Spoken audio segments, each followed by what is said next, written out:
Hey there, fellow travelers. Welcome to the Tolkien Road, a long walk through Middle-earth. On this episode, we continue our journey through the Lord of the Rings with Book 5, Chapter 10, The Black Gate Opens. Before we get started, please head on over to iTunes and leave the Tolkien Road a rating and feedback. It's a great way to show your support for the show and takes less than a minute. You can also stop by TolkienRoad.com, learn about previous episodes, and say hey. Follow us on Facebook at facebook.com/TolkienRoad and on Twitter via @TolkienRoad. Thanks for listening, and enjoy. Hello everyone, welcome to the Tolkien Road, episode 124, Lord of the Rings, Book 5, Chapter 10, The Black Gate Opens. Last chapter of Book 5. Crazy. 5/6 of the way through. 5/6. Yes. That's like more than half. I know. You're good. You're perceptively good at math. Yeah. At fractions. Fractions. Yes. They're kind of my jam. In fact, it's 2/6 more than 3/6 more than a half. Which would be half. Right. Yeah. So we're getting close. Yeah. We is indeed. So, special thanks to our executive producers, Dr. William Hutton and Justine Lloyd, as well as our other generous patrons. Thank you to all of you. Yes, indeed. And thank you to all of our listeners. If you'd like to contribute to the Tolkien Road, visit us on Patreon at patreon.com/TolkienRoad, or you can go over to TolkienRoad.com and it has a button you can press to get over there. Learn Super more. easy. Yep. Yeah. And even just almost as easy to sign up to be a patron, and you get all kinds of cool stuff. So. I thought that's what we were just talking about. Yeah. That's what I'm saying. To be a patron. Well, you press the button to get to the site. Oh, gotcha. Then, right. And then it's not much. There's a couple more steps to actually sign up. Got it. To be a patron. Got it. But not many. Right. It's pretty straightforward. Right. So, secret word, no guessers. It was kind of a difficult one last time. It was a bit, yeah, because I think it was very. I think we kind of seamlessly integrated it. Mm-hmm. So it may have slipped somebody's minds. It's really too bad because I was hoping to say confabulations to somebody this time. Yeah. Oh, I meant congratulations. Sorry. Oh, that's weird. I heard you say congratulations. Yeah. My brain must have auto-corrected it for me. Weird. Totally weird. Oh, well. All right. Well, so we continue with the same secret word from last time. Yes, we will continue with the same secret word. Alrighty. Yeah. So Book 5, Chapter 10, The Black Gate Opens. It opens. So question. Yes? Haven't we before read a chapter called The Black Gate is Closed? Yes, we have. Okay. Yeah, it was in the Two Towers. That was in the Two Towers. That was a Merry and Sam chapter. Right. You mean Frodo and Sam. That's what I meant. Yeah. Yeah, sorry. Merry and Sam. That's weird. Can't keep all them hobbits straight. I don't know where that came from. Yeah, anyway. Frodo and Sam, sorry. No, it's funny because I was, I don't know why, but I've had in my brain that this chapter was called The Black Gate is Closed. And then I was reading, and I saw at the top where it has the chapter name that it said The Black Gate is Open. And I was like, oh, I'm reading the wrong chapter. The gate's supposed to be closed. But then I realized I was actually reading the right chapter. I just had the wrong title in mind. Anyway. Phew. Yeah. Totally. I was like, oh my gosh, I just wasted like 5 minutes of my life reading the wrong chapter. No. But it all worked out in the end. Yes. Okay. It's like the same, but different. That's right. Good. Mm-hmm. Yeah. Oh, are we ready to do the chapter now? Well, I did have another story I could tell if you wanted me to. Was it the story about that time that you found $20? Yeah. Yeah. That's a good one, right? I love that story. That's a great story. Yeah. Man, you can buy so many Pop-Tarts with $20. You totally can. I love it when the kids get super excited about finding a penny. Yeah. And you're like, okay. Too bad they don't sell I got a penny whole candy coffee anymore. can full of them over there, buddy. Right. You can find a whole bunch. Oh, If you get that man. excited over one penny, wait till you see the coffee can I Wait till have. you see the coffee can. Oh, to be 7 years old again. Yes, indeed. All right, we can start talking about it now. All right, so we pick up 2 days after the last chapter. 2 days later, the army of the West was all assembled on the Pelennor. So this is the army of 7,000 men, and they're going to be marching to the Black Gate of Mordor.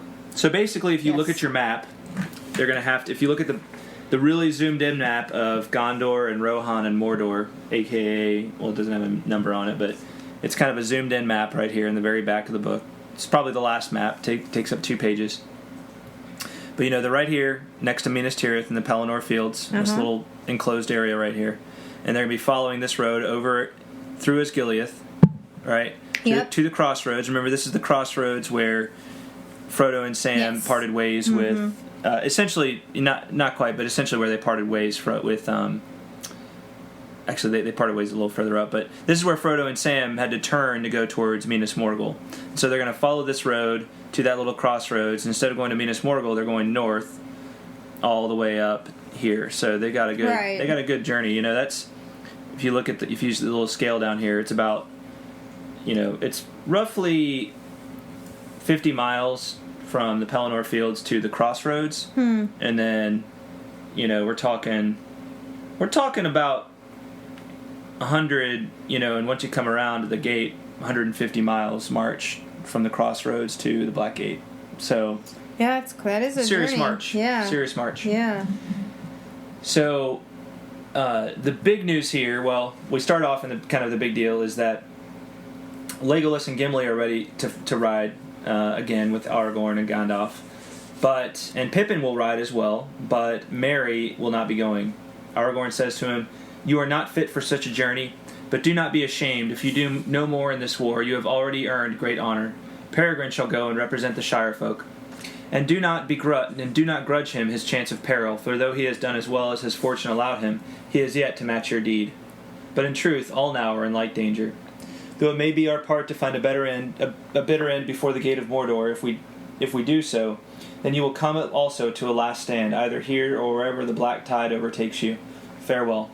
So, basically, Merry is still not fully recovered, healed enough to really march with him. And Aragorn says, "But don't take this personally. Look, here's the deal. You've already done a greater deed than Pippin did, really. You know, and you're helping Éowyn to slay the Lord of the Nazgul. Right.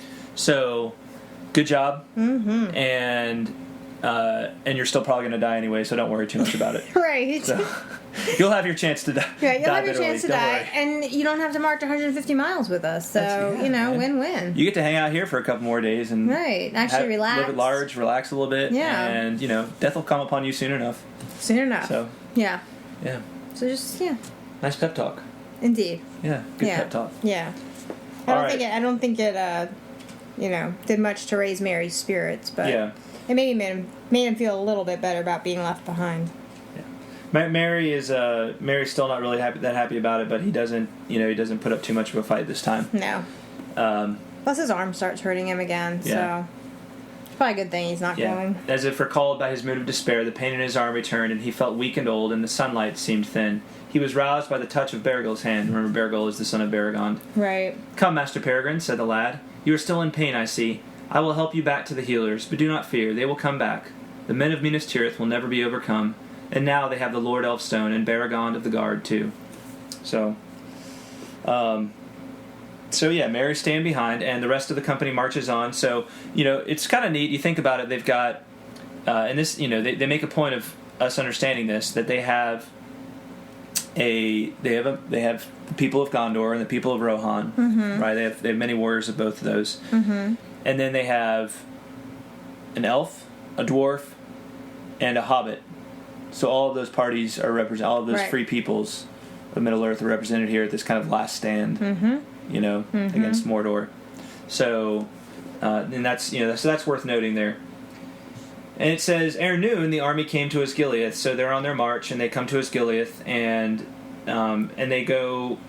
They have to cross over the river there, so it's a little bit slow going to do that.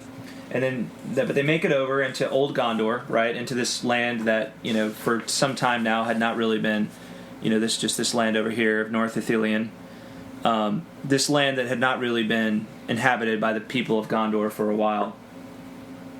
And 5 miles beyond Osgiliath, they halted, ending their first day's march. So, but, there's a vanguard that kind of, of horsemen that kind of pushes ahead just to kind of scout the land before them, make sure they're not running into any traps or anything like that. So they haven't run into any trouble yet. No. Simply because they've been able to push the enemy back. Right, most of the enemy fled. Yeah. I think, let's see, at the beginning it said something about the host of orcs and Easterlings had turned back out of Anorion, but harried and scattered by the Rohirrim, they had broken and fled with little fighting towards Caer Andros. So yeah, when we come later and they talk about Caer Andros, they're talking about, if you look at the map again, they're talking about this little island in north of Osgiliath right here. So there'd been a big host of orcs and Easterlings who had fled to this place. Gotcha. Right. Okay. So that's why the land is so desolate. They're not inhabiting the lands that they're currently in. Right. That the company's riding into. Right. Okay. So, so the horsemen press on into this open area, and they feel like tree and stone, blade and leaf were listening. The darkness had been dispelled, and far away westward sunset was on the Vale of Anduin, and the white peaks of the mountains blushed in the blue air, but a shadow and a gloom brooded upon the Efelduath. Then Aragorn set trumpeters at each of the 4 roads that ran into the ring of trees, and they blew a great fanfare, and the heralds cried aloud, "The lords of Gondor have returned, and all this land that is theirs they take back." I like this part. The hideous orc head that was set upon the carven figure was cast down and broken in pieces, and the old king's head was raised and set in its place once more, still crowned with white and golden flowers. And men labored to wash and pare away all the foul scrawls that orcs had put upon the stone. So this is that same statue that Frodo and Sam had seen, and of course the orc's head was set upon it at that time, in kind of a mockery. And now, this is kind of it's a very symbolic little thing, but just to put the king's head back on here and clean it up, even though it's still a broken statue, they put the right head back on top of it, and they're announcing to the land, to any that can hear, that the lords of Gondor have returned. Yep. I like these moves. You might think that they're just kind of like chest pounding here, but I feel like in the way Tolkien looks at things, this is a highly important move, right? It's that kind of sacramental thing, right? That it's a symbol of their return to do this, but it's a symbol with a reality attached to it, right? It's almost like and there's the obvious thing that if there are any bad folks in this area, they know to get lost, right?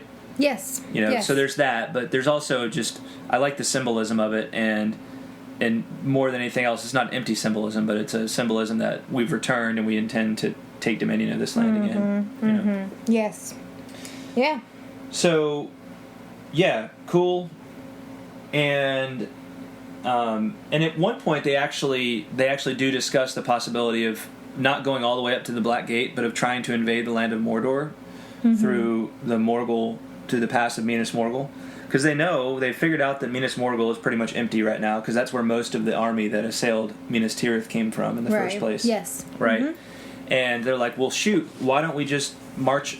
They won't expect us to come that way, so why don't we just march over that road into Mordor? Right. That's a shorter road, and we can catch the forces of Mordor more off guard over there, because they're normally up at the Black Gate, right? Right. But aren't they concerned that that's how? Well, and that's what Gandalf points out ultimately, right? Is that Sam and Frodo may have gone that he way. believes that's where Frodo and Sam went with the ring, and so to draw the forces of Mordor en masse over there would be to put Frodo and Sam's mission at risk, right? Indeed. So, and I just think about that too, and I'm almost like, but you also have 7,000. So Frodo and Sam were 2 little hobbits going over this pass, and it wasn't like it was easy for them to. It's not like it was easy flat road to go, right? They had to climb this huge stair to get over it, right? Yep. I mean, how are you going to get an army of 7,000 men and 1,000 of them on horses? How are you going to do that? That's true. I hadn't thought about that. That would be tricksy. Yeah. Yeah. And it seems like it would honestly take even longer than going up the way they want to go.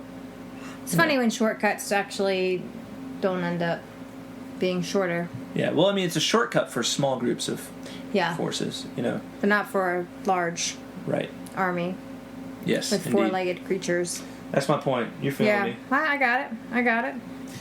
So they decide they're going to continue on the road. They don't think about that possibility for very long, but they decide they're going to continue on this road, on the road to the Black Gate in the north. Right. All right, so they continue their journey. So the day after being the third day, so they're now on their third day of the journey. Since they set out from Minas Tirith, the army began its northward march along the road. It was some 100 miles by that way from the crossroads to the Morannon, and what might befall them before they came so far none knew. They went openly but heedfully, with mounted scouts before them on the road, and others on foot upon either side, especially on the eastward flank. For there lay dark thickets and a tumbled land of rocky gills and crags, behind which the long grim slopes of the Efelduath clambered up. The weather of the world remained fair, and the wind held in the west, but nothing could waft away the glooms and the sad mists that clung about the mountains of shadow, and behind them at whiles great smokes would arise and hover in the upper winds. And at this point, they're continuing as they go to have their heralds sound the trumpets and say, "The lords of Gondor are come. Let all leave this land or yield them up." But Imrahil says, "Hey, wait a minute. Enough of this lords of Gondor business. Let's say the king Eleazar." Right. Yeah. For that is true, even though he has not yet sat upon the throne, and it will give the enemy more thought if the heralds use that name. And thereafter, thrice a day, the heralds proclaimed the coming of the king Eleazar, but none answered the challenge. So, the king has returned and to his old land, to old Gondor, and he means business. Right. So, nice touch there again.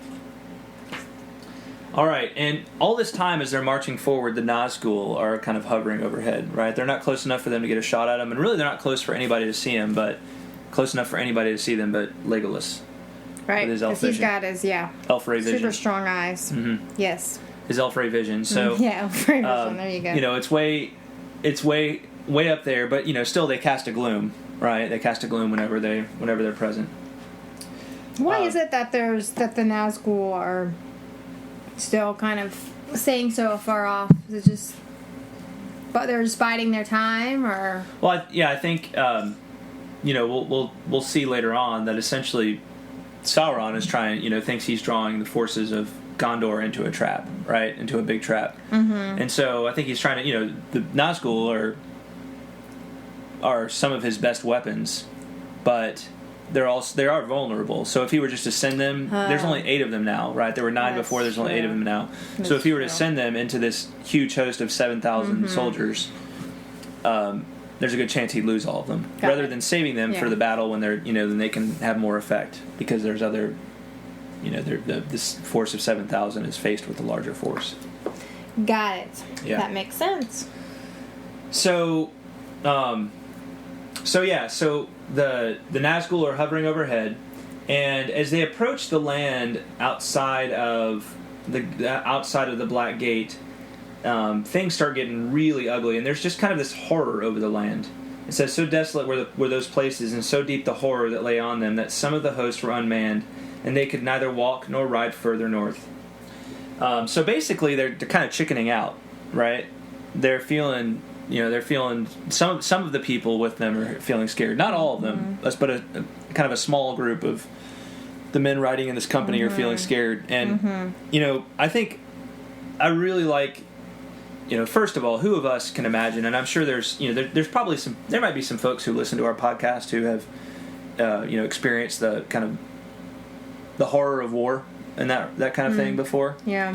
And in particular, the horror of a war where you're like, you're going into, to a bad situation. There's not much chance you're walking out of it. But also, I feel like this is more than that. This is even more. This is like there's a spiritual horror over this place. I got that feeling too. Mm-hmm. So it's not just that these guys are chickening out in the face of battle, because I think these people were all part of the Battle of Pelennor Fields, right? Mm-hmm. In some form or another. Right. But there is a and on top of just the horror of war itself, and the fact that you're maybe going to your own death or extreme pain or whatever, there is a kind of a spiritual horror over this place, it would seem. And so I really love, this just makes you love Aragorn even more. That it says, Aragorn looked at them, and there was pity in his eyes rather than wrath.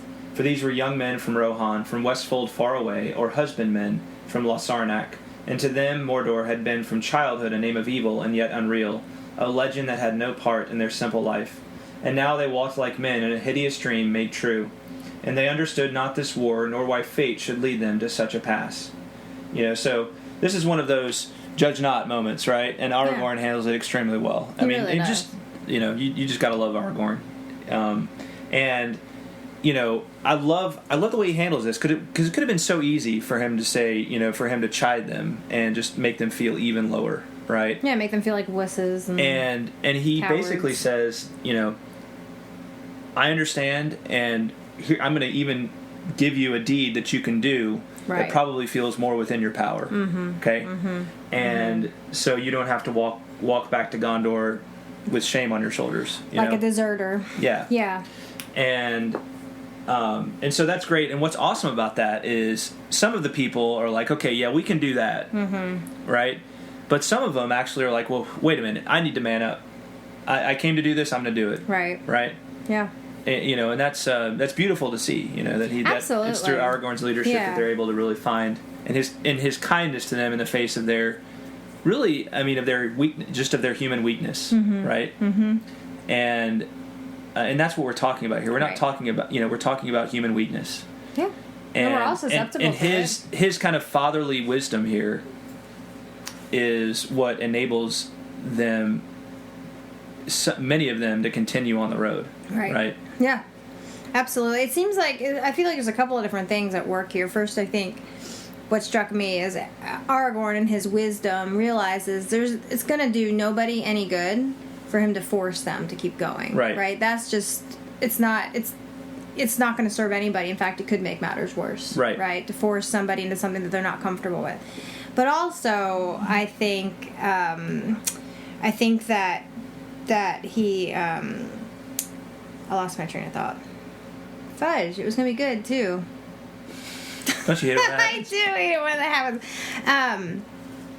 That just him by his, almost, this is what I was going to say.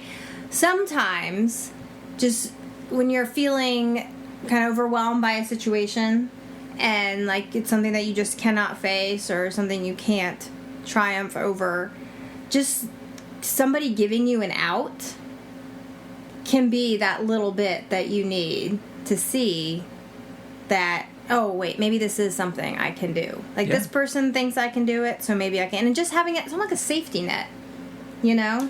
Like just knowing that this person's expectations aren't what I was afraid they might be, and they understand where I'm coming from. It just kind of, I feel like that can give you some self-confidence. That's a great point. I think that's very insightful, actually. I can think of a lot of ways that applies. I think you're right. I think instead of chiding somebody who's maybe having doubts, which are doubts about one's own capability to fulfill what you've come to do, and it's weakness of some sort, right? It's a mastery you haven't learned how to master yet. It's a thing you haven't learned how to master spiritually yet. Right. And I think being able to say to somebody, look, no one's going to look down on you, and I'm certainly not going to look down on you if you turn around right now. Yeah. Right? Yeah. And here's something else you can go do instead.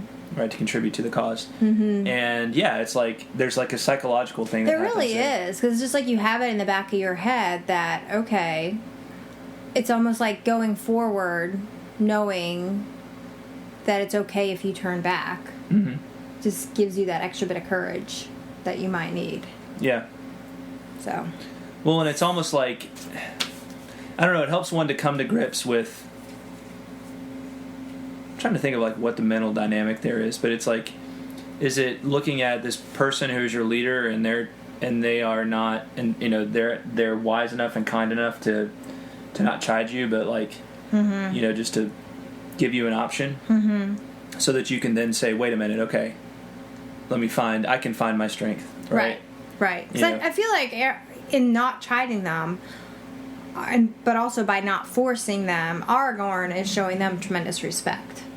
Yeah. And I feel like that's something that they would like to be able to return. That, Yeah. You know, to kind of, you know, I mean, they do already respect Aragorn, but Well, and you know, he's dealing with boys and with young basically men. and basically farmers here. Yeah. Right. Yeah. This is a total These are out of you know the comfort zone. they've shown bravery just by their willingness to come this far. Quite honestly. Right, absolutely. And bravery beyond what is really expected of them.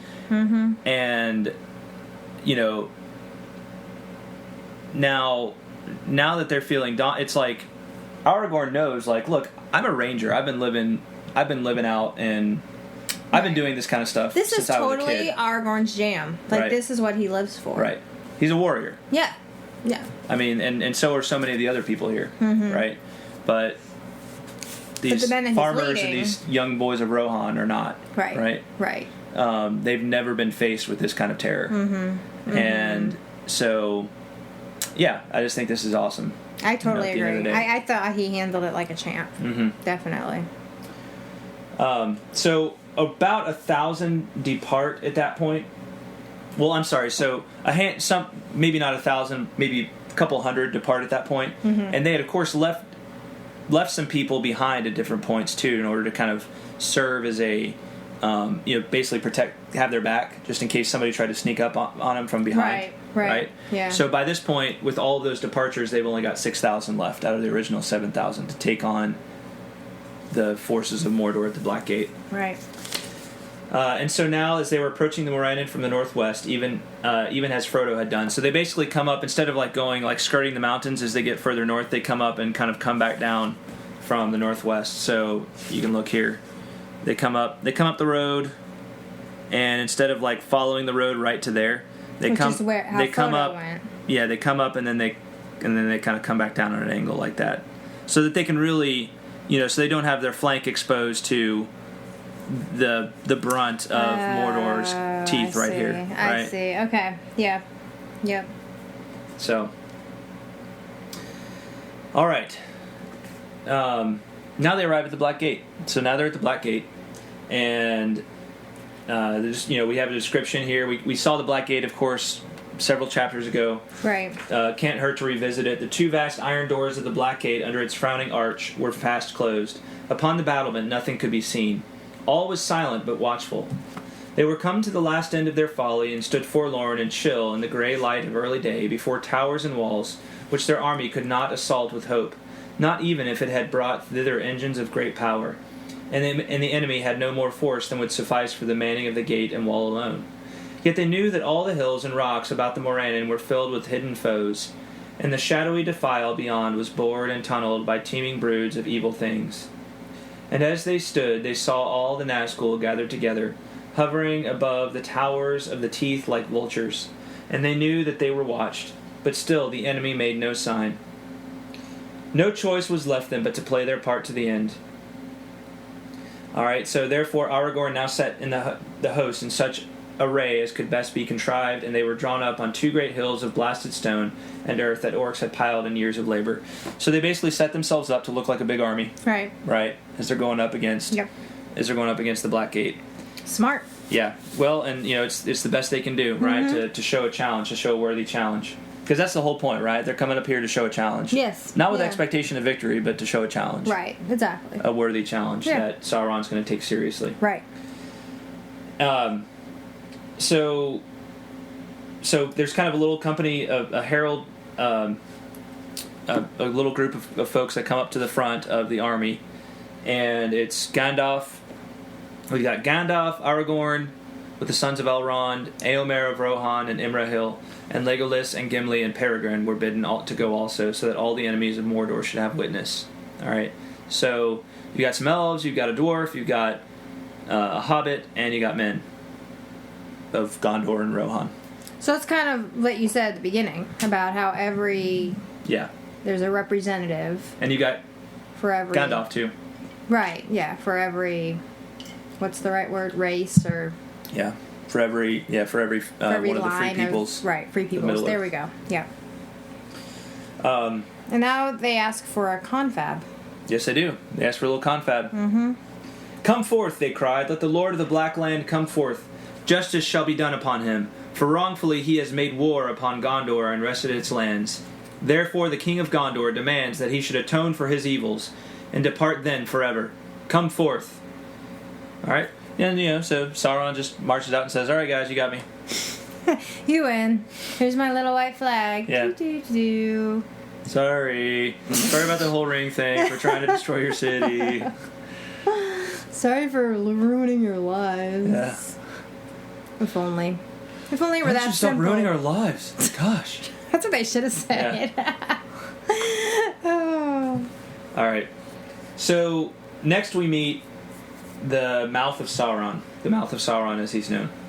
That just sounds gross. Yeah, it does. Ew. Ew. Ew. So the Mouth of Sauron comes out, and it says, there was a long silence, and from wall and gate no cry or sound was heard in answer. But Sauron's already laid plans, and it says, and thereupon the door of the Black Gate was thrown open with a great clang, and out of it there came an embassy from the Dark Tower. Like, they're almost ready to turn away. Because they're like, he's not taking us seriously. Right? Yeah, that's bizarre to me. Like, they've come all this way, really? They were just going to turn around? Well, I don't know what they would have done. I mean, I'm sure they would have come up with some other kind of plan. Right? But it's like they're knocking at the door and nobody's answering. So, like, yeah. So it was that, even as the captains were about to turn away, the silence was broken suddenly, right? And at its head there rode a tall and evil shape, right? There's this little embassy that comes from the Dark Tower out of the Black Gates. Mm-hmm. Mounted upon a black horse, if horse it was, for it was huge and hideous, and its face was a frightful mask, more like a skull than a living head. And in the sockets of his eyes and in its nostrils there burned a flame. The rider was robed all in black, and black was his lofty helm. Yet this was no ringwraith, but a living man. The lieutenant of the Tower of Barad-dûr he was, and his name is remembered in no tale, for he himself had forgotten it, and he said, I am the Mouth of Sauron. But it is told that he was a renegade, who came of the race of those that are called the Black Númenóreans. For they established their dwellings in Middle-earth during the years of Sauron's domination, and they worshipped him, being enamored of evil knowledge. And he entered the service of the Dark Tower when it first rose again, and because of his cunning he grew ever higher in the Lord's favor. And he learned great sorcery, and knew much of the mind of Sauron, and he was more cruel than any orc. So this is a fallen Númenórean? That's who this is? The Mouth of Sauron? It's a Black Númenórean is what it says. What does that mean? So I mean, basically, yeah, it's a fallen Númenórean. It's one of the Númenóreans that... he's descended, or of the people of the Númenóreans that came and worshipped... You remember when we were walking through a Calabaith, and it talks about how, in the long history of Númenor, they eventually turned to the worship of Sauron and of Morgoth. Right, yeah. Right? Yeah. Mm-hmm. So he's one of those folks, right? He's one of the people that were, really they were the rulers of Númenor, right? As Númenor declined.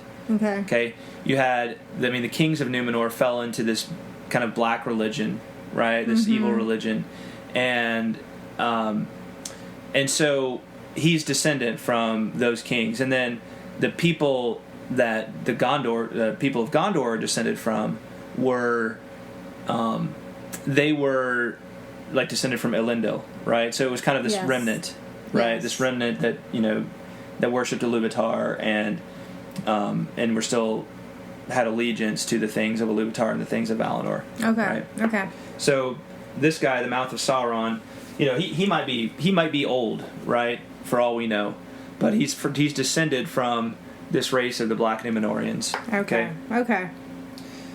So, not a nice guy. No, not at all. Most definitely. Yeah. And so they have a conversation with this Mouth of Sauron. Don't you want to say that they had a confab? A confab. With the Mouth of Sauron? Mm-hmm. Yeah. It was confabulous. Excuse me, the first question was, excuse me, sir, can we just call you the Mouth for short? That's right. Yeah. Just call you Mouth. Just call you Mouth. All right. Is there anyone in this rout with authority to treat with me, he asked, or indeed with wit to understand me? Not thou, at least, he mocked, turning to Aragorn with scorn. It needs more to make a king than a piece of elvish glass or a rabble such as this. Why, any brigand of the hills can show as good a following. Aragorn said naught in answer, but he took the other's eye and beheld it, and for a moment they strove thus. But soon, though Aragorn did not stir nor move hand to weapon, the other quailed and gave back as if menaced with a blow. "I am a herald and ambassador, and may not be assailed," he cried. So does Aragorn just, like, basically, like... He just stares him down. That's what he does? Yeah. Okay, I was going to make sure I read that right. I mean, Aragorn's a boss, right? And Aragorn, he's got... you can never forget that Aragorn has within him the blood of the Ainur, right? Because he's descended from... Oh, from Luthien. That's right. He's descended from Luthien, whose mother was... And so it's an M. Yes, Melian, okay. Right? Yep. Melian was a Maiar, right? So, still mingled with the blood of Aragorn is not only the elves, but the Maiar as well, right? A Maiar as well, who's an Ainur, right? One of the Ainur. So, a supernatural being, not just immortal, but supernatural. Yes. Right. So yes. you can't ever lose sight of that when you're dealing with Aragorn, right? He means business. That's true. Absolutely. And he's pretty actuated when it comes to that kind of stuff, right? He knows it, and he's been trained how to use it because he grew up in Elrond's household, right? Yes. So sir. he's able to stare this guy down. That's so awesome. And really put him in his place. So this mouth of Sauron comes out being all like, "I'm the mouth of Sauron. What are you going to do about it? I'm awesome. You're not." Right. And all Aragorn has to do is just stare at him, and he's like, "Stop it! Stop it! You're being mean." That's what he gets for making fun of Aragorn's sword. Right. Calling it a piece of elvish glass. No, he's not making fun of his sword. He's making fun of the Elfstone. Oh, okay. I thought that was weird. that I was Arwen like, gave his him. sword isn't made of glass, weirdo. Yeah. Glass sword. That doesn't make much sense. Right. You're right. A glass sword would not be a very good sword. No. Budget swords. Bill's budget glass sword. All right. "Where such laws hold," said Gandalf, "it is also the custom for ambassadors to use less insolence. But no one has threatened you. You have naught to fear from us until your errand is done. But unless your master has come to new wisdom, then with all his servants you will be in great peril." Love it. All right. So basically, the messenger proceeds to share with them some trinkets that they have obtained to show, and basically they're trying to get some leverage to negotiate with this force of Gondor. Right. So what do they get? They get these things that Frodo and Sam had lost. Right. Sam's sword. The sword that Sam carried, a grey cloak with an elven brooch, and the coat of mithril mail that Frodo had worn wrapped in his tattered garments. Now, do we know? I'm trying to remember where we last left off with Fram and I'm just calling them Fram. Yeah, that's what they're now. Like Bennifer. I'm just gonna call them Fram. They when we last left them, they were in the Shelob's lair, right? They had just emerged from Shelob's lair. So had they lost these things? Remember, Frodo was in the Tower of Cirith Ungol, and Sam was beating on it, right? He was wearing the ring and beating on it. Right. So they really do have Frodo. That's what I was trying to remember. Right. They do right. have That's all we know is at this point in the book, all we know is they captured Frodo. Okay. Right. Okay. We don't know how they got Sam's stuff. All we know is they captured Frodo. Okay. So. Gotcha. And to be sure, the mouth of Sauron, it becomes clear, like Gandalf has to shut up, has to hush Pippin right before he says anything. Right. Because they don't know what they know, and they don't know what they know, right? Right. So there's a little bit of a chess match going on here, Indeed. right? There's kind of a battle of wits going on here to see who will give away important information before the other. Right. And there's a certain advantage to having that information. Now, and Gandalf's interest is protecting Frodo and Sam because they don't have any indication that they've actually been. Captured. They don't have clear indication they've been captured. Right. Right. They don't know for sure. For all they know, they could have obtained this stuff somewhere else. Now, the mouth of Sauron says they captured him. Right. But can you really? Is he really a trustworthy exactly? guy? Like how well do we really know that? But what's funny is the mouth of Sauron tries to use this to to really basically get them to surrender everything. Yes. Right? Yeah. It's just like, we got this guy and we're going to torture him unless you turn around, go home, and surrender and promise never to attack us again, and you become our slaves. Yeah. Right. Yeah. We'll let you live though. So Sauron's terms. These are the terms. The rabble of Gondor and its deluded allies shall withdraw at once beyond the Anduin, first taking oaths never again to assail Sauron the Great in arms, open or secret. All lands east of the Anduin shall be Sauron's forever, solely. West of the Anduin, as far as the Misty Mountains and the Gap of Rohan, shall be tributary to Mordor, and men there shall bear no weapons, but shall have leave to govern their own affairs. But they shall help to rebuild Isengard, which they have wantonly destroyed, and that shall be Sauron's, and there his lieutenant shall dwell. Not Saruman, but one more worthy of trust. Looking in the messenger's eyes, they read his thought. He was to be that lieutenant, and gather all that remained of the West under his sway. He would be their tyrant, and they his slaves. So, for a brief moment, the mouth thinks they're considering these terms. So basically he's saying, like, so you're going to withdraw, and someone will be in charge of you for Sauron, right, and of all your lands, and you'll rebuild Isengard, right, and all that land, and that's going to belong to Sauron, especially that'll be his little vacation home that he can go to, right, and you're going to be nice to us. And Gandalf's like, this is much to demand for the delivery of one servant, that your master should receive in exchange what he must else fight a war to gain. Or has the field of Gondor destroyed his hope in war so that he falls to haggling? And if indeed we rated this prisoner so high, what surety have we that Sauron, the base master of treachery, will keep his part? Where is this prisoner? Let him be brought forth and yielded to us, and then we will consider these demands. I love it by Gandalf. I love the little bit about, or has the field of Gondor destroyed his hope in war so that he falls to haggling? Right. He knows he can't conquer it. Oh, did we whip your butts too bad over there? Yeah.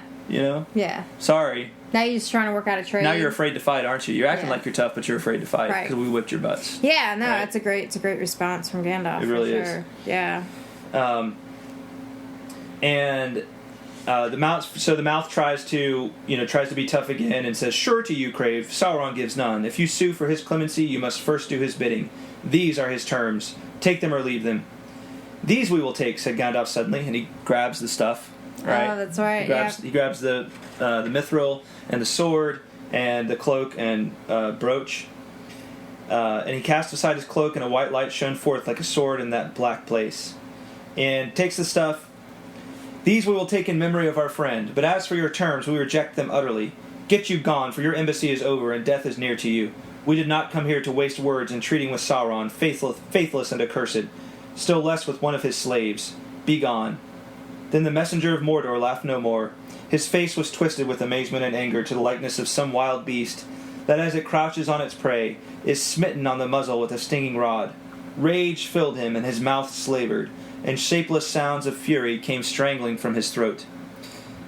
But he looked at the fell faces of the captains and their deadly eyes, and fear overcame his wrath. He gave a great cry, and turned, leaped upon his steed, and with his company galloped madly back to Cirith Gorgor. But as they went, his soldiers blew their horns in signal long arranged. And even before they came to the gate, Sauron sprang his trap. So Sauron had planted a trap in the various places around this to basically encircle the host of Gondor. I do have to say that's a great sentence, all this alliteration right here, where it says, "Rage filled him, and his mouth slavered, and shapeless sounds of fury came strangling from his throat." All the S sounds, right? You see him you see this figure just standing there being like, doesn't know what to do. He's like, angry, and then just so flustered he gets mad, and he runs away, Yeah. Stomps off. Right. Like a frustrated, belligerent child. I'm going to go tell Sauron. Yeah. Right. You'll pay for this. You'll pay for this when Sauron hears about this. You had your chance. Yep. Be nice. So, Mouth of Sauron runs back home, and the trap is sprung. And he laughs no more. I think that's important. Right. He's done laughing. Yes, he is. Drums rolled and fires leaped up. The great doors of the Black Gate swung back wide. Out of it streamed a great host as swiftly as swirling waters when a sluice is lifted. That's another lot of alliteration right there, isn't it? Yes, indeed. Yes, indeed. The captains mounted again and rode back. From the host of Mordor there went up a jeering yell. Dust rose smothering the air as from nearby there marched up an army of Easterlings that had waited for the signal in the shadows of Ered Lithui beyond the further tower. Down from the hills on either side of the Morannon poured orcs innumerable. The men of the west were trapped, and soon all about the grey mounds where they stood, forces 10 times and more than 10 times their match would ring them in a sea of enemies. Sauron had taken the proffered bait in jaws of steel. So this is pretty bad, but they unfurl their banners. They're ready to go down. They knew this was coming. And we kind of leave off the chapter with Pippin, and we focus in on him and his experience of what happens during the battle. It says, he stood beside Baragon in the front rank of Gondor with Imrahil's men, for it seemed best to him to die soon and leave the bitter story of his life, since all was in ruin. I wish Merry was here, he heard himself saying, and quick thoughts raced through his mind, even as he watched the enemy come charging to the assault. Why don't you read a little bit? Well.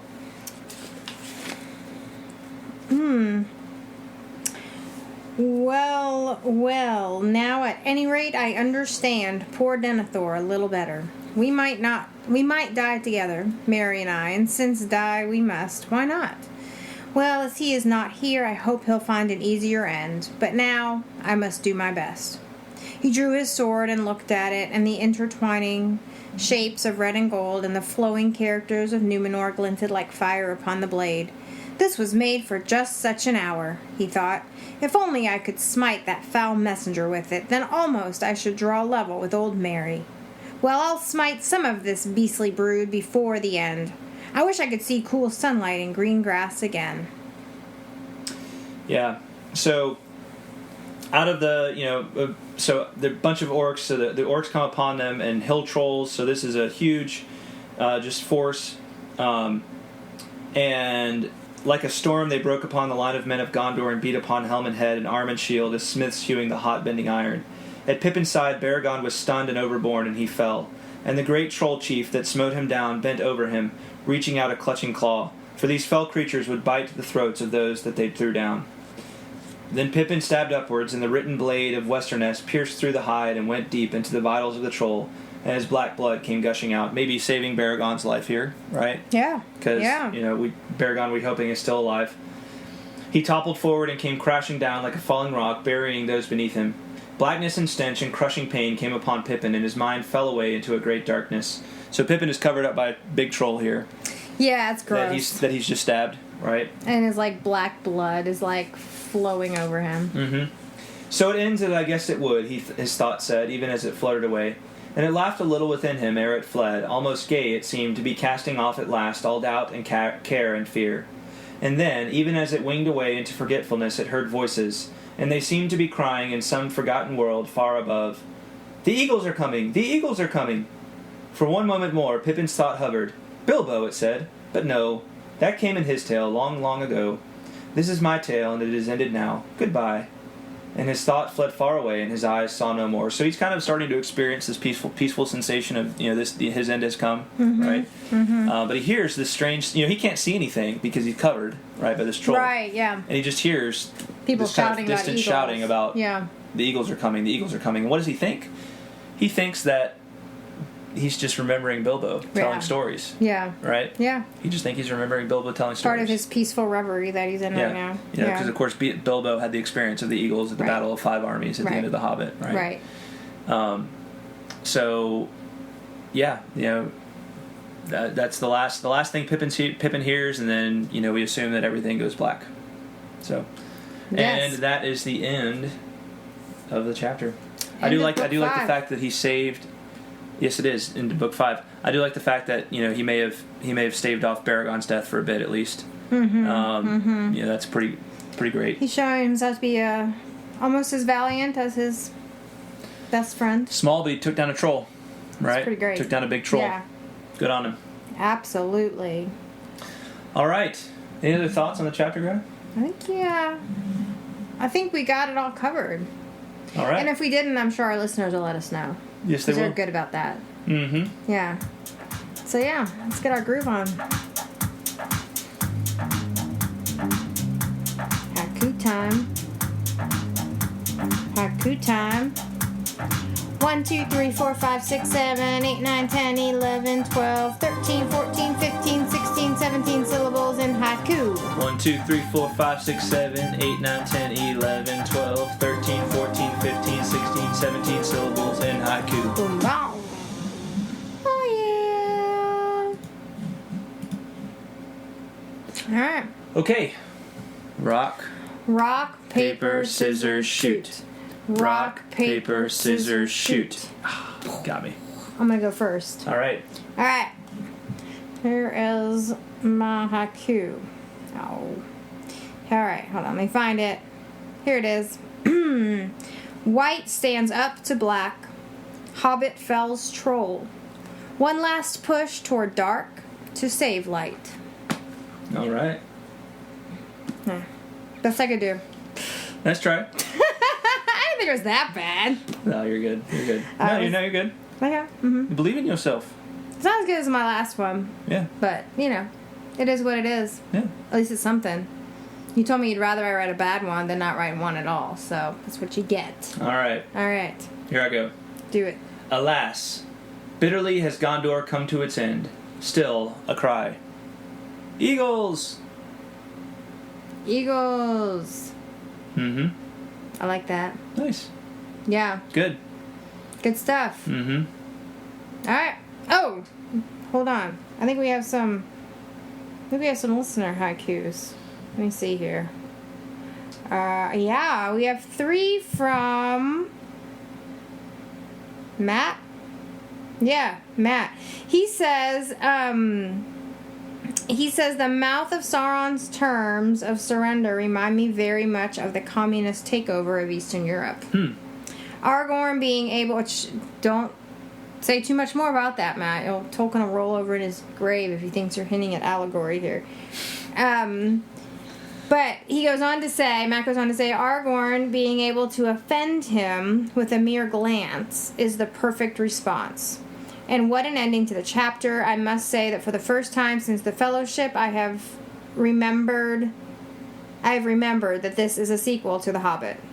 And what a great way to tie the stories together. Pippin saving Baragon is awesome after their friendship was established in previous chapters. But come on, the Eagles have only just arrived, and now we're back at Shelob's place in the next chapter.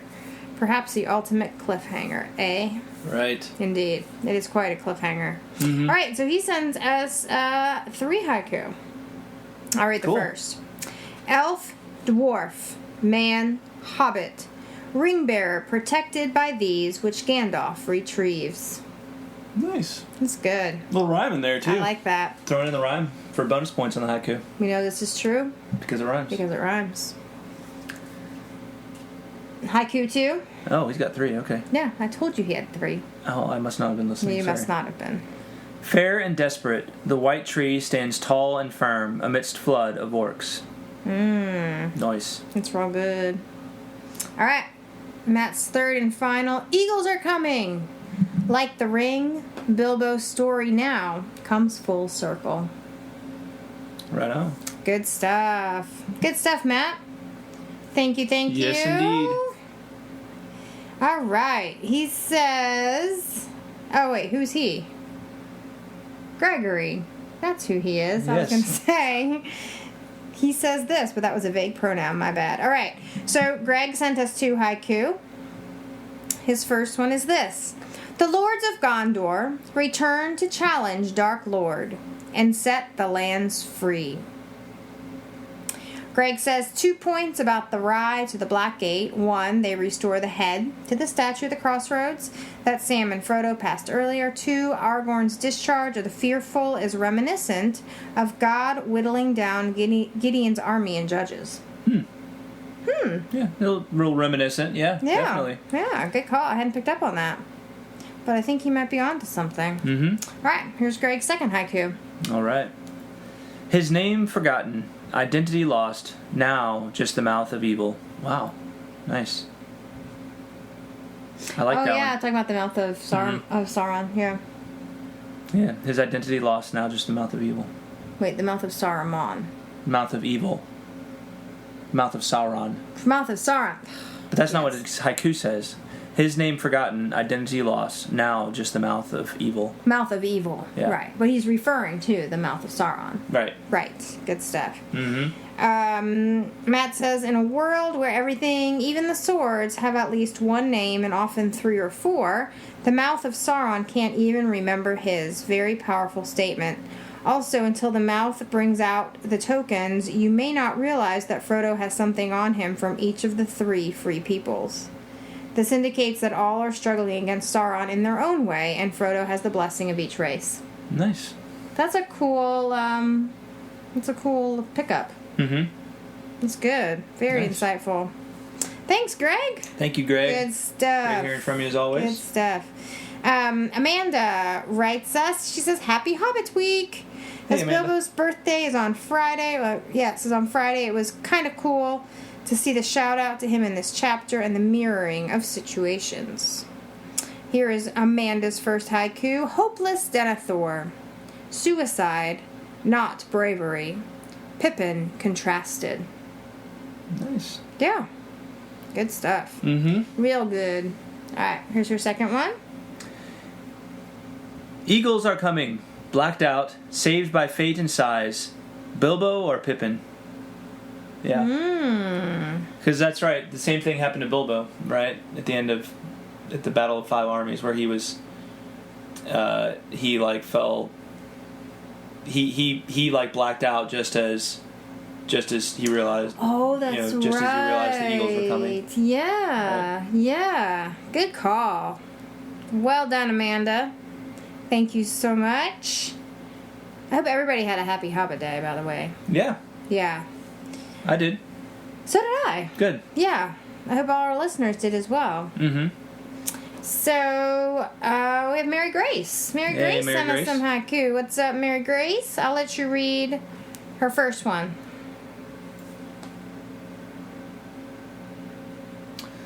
The King Elessar comes to break the deathly bonds that Sauron has cast. Nice. Deadly bonds. I like that. Kind of reminiscent of the, Christ coming to break the bonds of sin and death. Right. Yeah. Absolutely. Good stuff. All right, here's Mary Grace's second one. The feared end is nigh, but now is welcomed in memory of Frodo. Nice. Yeah, that's real nice. Good stuff, Mary Grace. As usual, thank you so much. And our last final haiku is from Superfan Josh. The mouth opens and a black tongue wiggles loose. Denied, he makes for war. Nice. I like that one. That's really good. Right on. Denied. Denied. Okay, fine. You can play that game. That's what he says. Awesome. All right. That's it for haiku. Oh, we also have a note from Josh, which I wanted to read from... Yeah, we had a couple last notes time. about our last episode. I think that whole, our discussion of the sea and seagulls, I think Yeah. was kind of intriguing to... Well, there's a lot couple going of our on there, listeners, and yeah. I talked a little bit about how it's reminiscent of the music because you have in hearing the sea,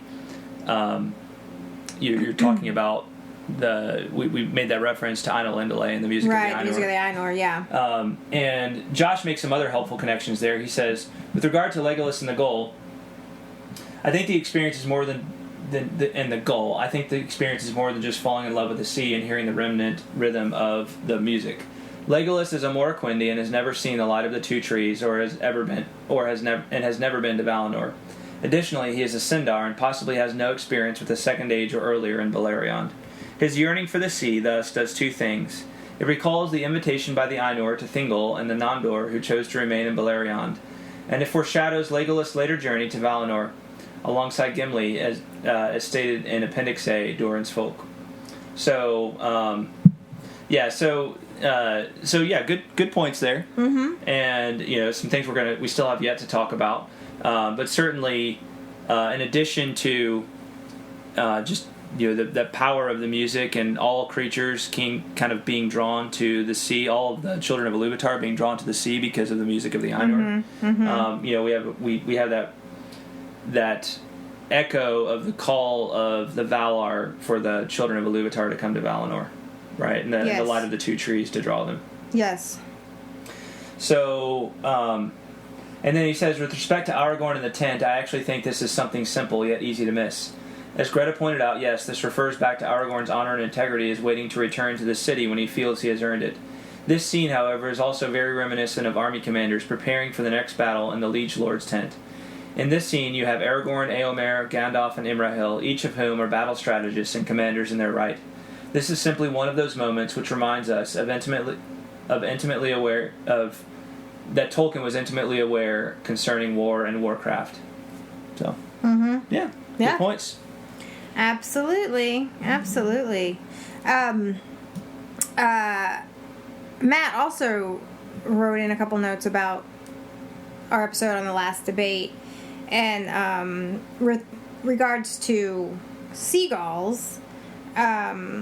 He says, so he says, in a part of New Jersey that's kind of close to the eastern border of Pennsylvania, and has actually seen seagulls quite often there. So they can be known to come in, like fairly far inland. So we talked about that. Yep. And he says also in Unfinished Tales, Tuor, the father of Arundel, is said to have had his first taste of the sea by hearing gulls far inland.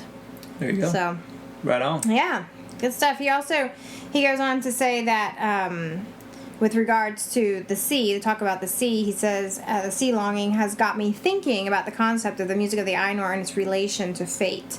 In an essay on fate and free will, Tolkien wrote that fate, especially when applied to the future, the order and conditions of the physical world, or of Ea in general, as far as established and preordained at creation, and that part of this ordained order which affected an individual with a will as being immutable by his personal will.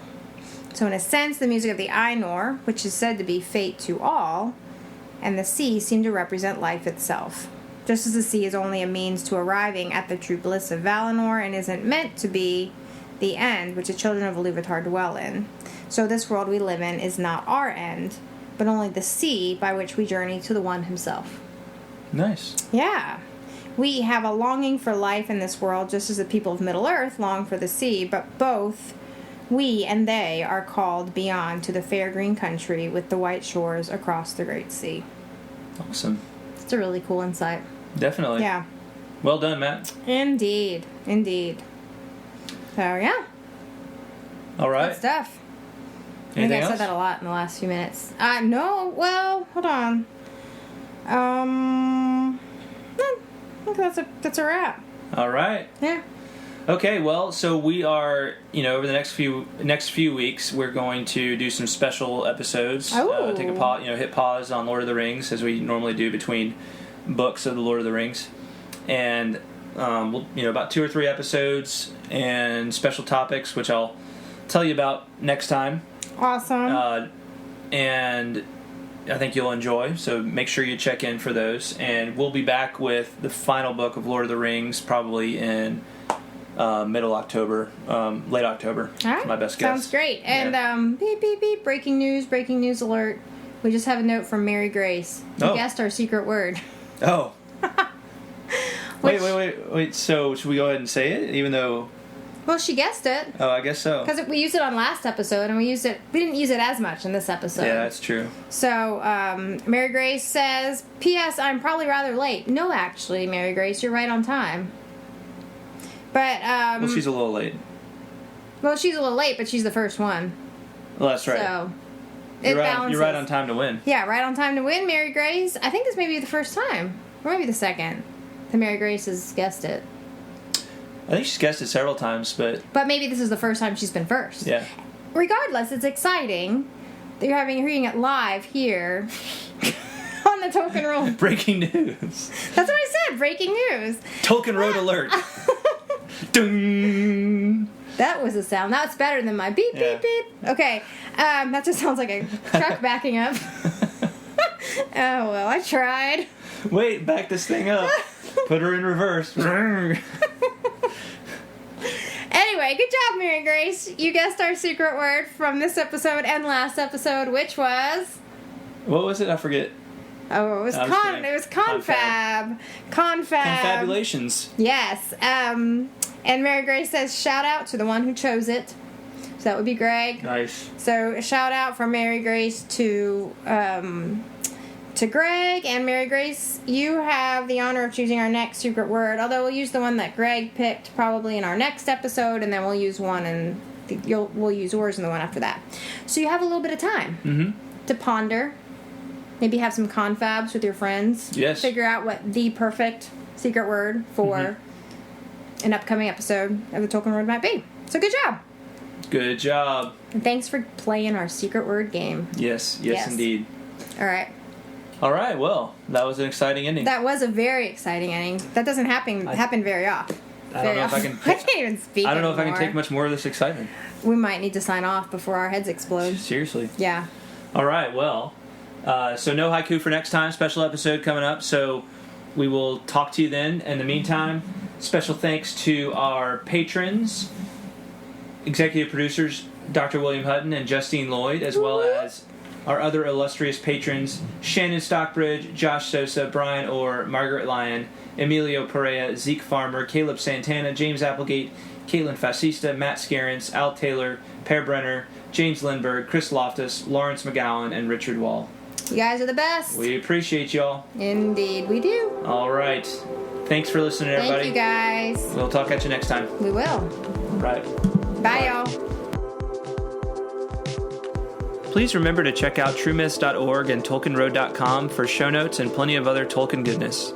Also, if you're enjoying the podcast, please leave the Tolkien Road a rating and feedback on iTunes, and consider supporting us financially via patreon.com/TolkienRoad. On our next episode, we'll hit pause on our journey through the Lord of the Rings for some special episodes. Please send correspondence to tolkienroadpodcast@gmail.com. Thanks for listening, and until next time, the road goes ever on.